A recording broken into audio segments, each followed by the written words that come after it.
Hello, I'm Ross Constable and welcome to this episode of my Test It, Trust It series. Today I'll be talking about the effective lifespan of PPE, factors that can affect this, and where you can find information to aid you in maximising the life expectancy of your PPE by storing it correctly. PPE can be made from all sorts of materials, from organic matter like leather or cotton to synthetics such as plastics and metals. Over time, some of these materials can degrade. This might be naturally through continued use, wear and tear, or under certain conditions. PPE that degrades naturally over time will have a limited shelf life. Importantly, this is from the date of manufacture of the PPE, not the date of purchase.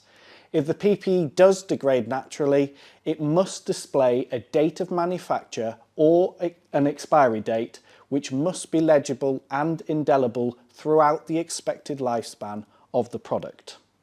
Using any PPE with an expiry beyond the stated date is dangerous.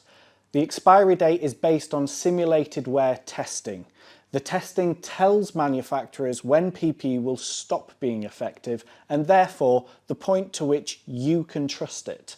In some cases, PPE could even expire before it's been used, for example, if it's been stored for a lengthy period before first use.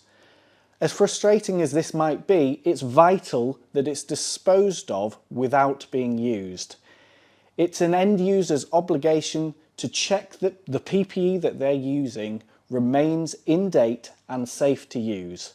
An example of PPE that has expiry dates is fall protection harnesses, which typically have an expiration of 10 years from the date of manufacture. However, there are several factors other than the expiry date that you need to consider for PPE to remain safe to use. End users should be in the habit of regularly checking their PPE for visible faults that can compromise the protective properties.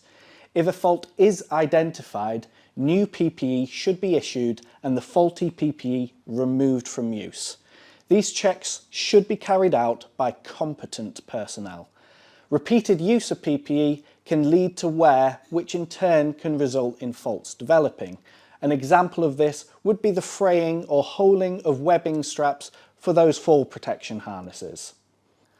Another important factor is the correct storage of PPE. This includes correctly maintaining the PPE before storage, something that I discuss in a previous Test It, Trust It video. PPE must be stored according to the manufacturer's instructions, and this can be found on the accompanying documentation. Storing it in any other way could lead to premature aging and ultimately the risk that the PPE fails. A common instruction is to store the PPE out of direct sunlight. UV from sunlight has damaging effects on numerous materials. It can embrittle plastics and rubber, discolour fabrics, and can cause the chemical breakdown of many man-made fibres. The user information sheet provided with PPE details what you need to know to maximise the potential of your PPE, and staff should be trained to spot indicators that their PPE has degraded. That's all for this episode. Be on the lookout for my next post in this series where I'll be discussing performing alterations to PPE.